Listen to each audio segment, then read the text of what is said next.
Hello, bachcho. Good evening, everyone. And let me introduce Dr. Manas.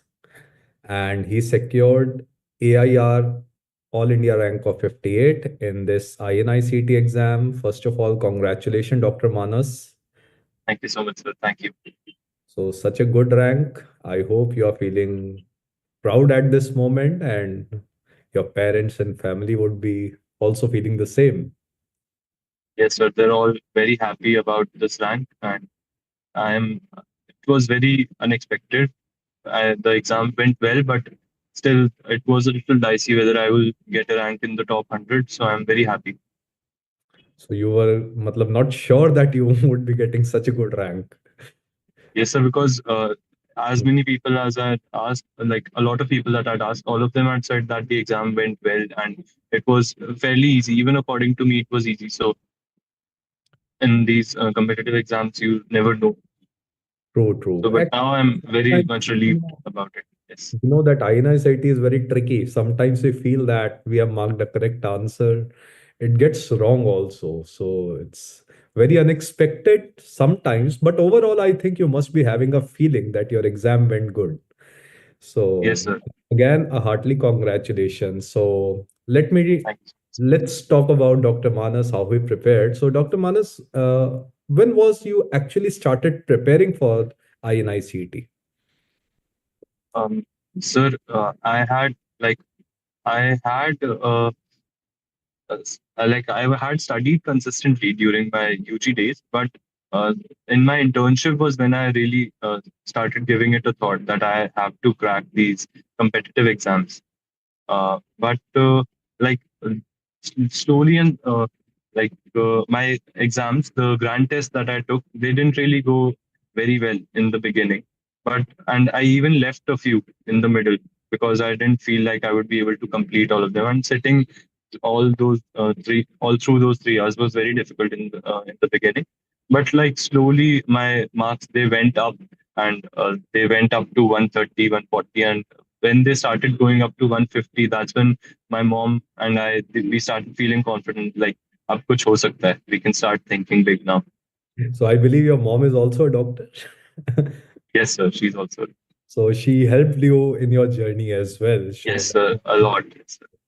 that's great. That's great. So what Dr. Manas is saying that the GT. So what you thought at that moment when you are not getting very good marks in GT? How you cope up that thing? How you felt and what were your strategy at that time? Because many students can relate to that thing of getting bad marks in GT. Sir, I don't think there was a strategy right at the beginning. It was just about just going ahead with it, and it was about trial and error also. Like we can try a lot of things and then see what works for us and what does not. Because there are 19 subjects. Every subject requires our time and attention. So how deep we can go into each subject is also very important. Because when you start getting interest in suppose reading CNS, you feel like only reading CNS. And then after a few days, when you have spent so much time and still you don't remember as much as you would like, that's when the stress kicks in. But I think that is what is important. And my friends also told me to just keep studying, not think about the end goal a lot, because that seems very big and uh, like unreachable at that moment. But eventually we get there. We just have to take it one day at a time. Like I used to have bad days, but eventually I got up and I got back to it because I had no other option. I had to do it. Everyone has to do it after a point. So each and every word you are telling is a word of wisdom, I would say. And not just, I think that will help you in your exams. And I hope this takes care all aspects of life as well. So this happens that we all have to figure out that what works for us. And this is how Dr. Manas has shared. So Manas, another question that what was the role of PrepLadder, which faculties you followed religiously and how it helped you? Sir, I would really love like to thank you because I always thought that pharma would be difficult for me, but your lectures really helped me a lot, and I really didn't even need to revise pharma and give it that much time. towards the end, because all of those things that you taught, they just stayed with me. That's And great. pharma became one of my strengths. In fact, all the second year subjects that people teach, that you teachers have on PrepLadder, they all were my stronger suits in the exam. And they're the ones that are really asked also in these INI-CET. They're heavy on first and second year subjects. So that really helped me. So, and the grant tests also, like the All India grant test, really, the champions exams, they helped me gauge my overall where I stand. And So like, champions yes, exam is something I we would say that some exam coming in between to test where you stand. What about the Q ban, which we have to follow round the year, round the clock? yes, So sir. you, with your lectures, like you have said that you followed lectures of all faculties. So with your faculty videos, lectures, when you were seeing, simultaneously you were revising MCQs, or you left those MCQs at the for the last moment, like 6 months before or during internship, I'll just see the MCQ and I'll give the exam. Or you were doing MCQs simultaneously in your UG as well. What was your matlab, approach at that time? Sir, in my UG, I had a bit of trouble coping with everything, but I tried to also uh, keep doing the MCQs also as much as I could. But in my internship is when I really geared up for the exams. I mostly focused on the previous year questions only. I took some time on the modules on the other Q bank questions, but mostly I restricted myself to the previous year questions and the grant tests, the uh, entire syllabus, the ones that they cover. And what was your approach when you started an year back? You became serious. You said that you worked religiously from internship. So what Yes, was your approach? Because as we enter internship, we are very fresh with final year subjects like medicine and surgery.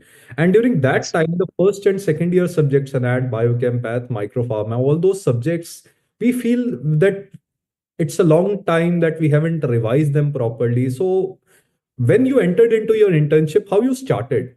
You started with clinical subjects or pre or paraclinical subjects, or you worked simultaneously? What was your approach at that time? sir.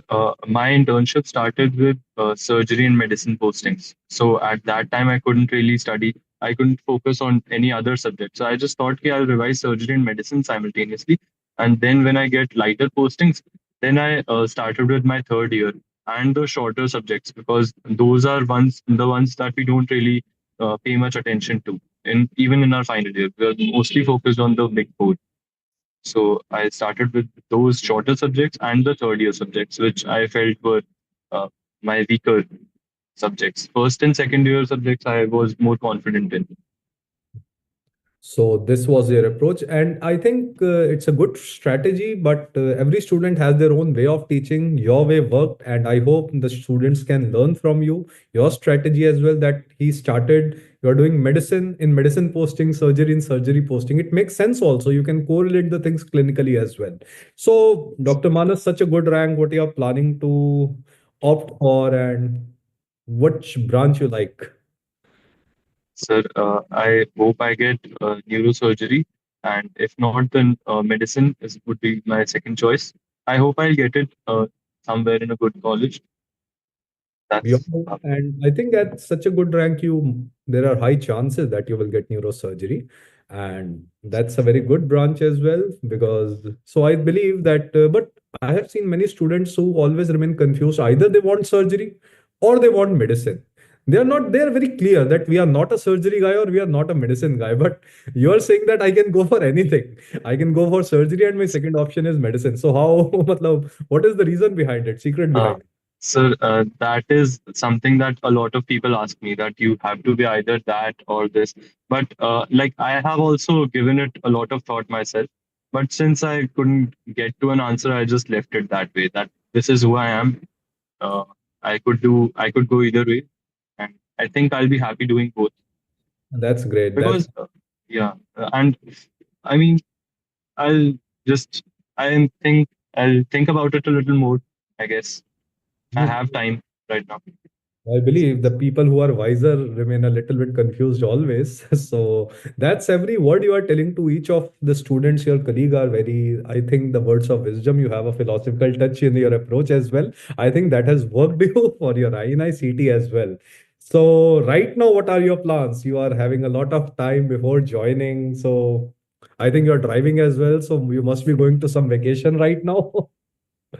Yeah, sir, I'll just spend my time with my family. They've all also not gone anywhere out. They've stayed by my side. They supported me all through these couple of months, and we'll all just go out, have fun, I guess, That's with my great. friends also who I have not met for a long time.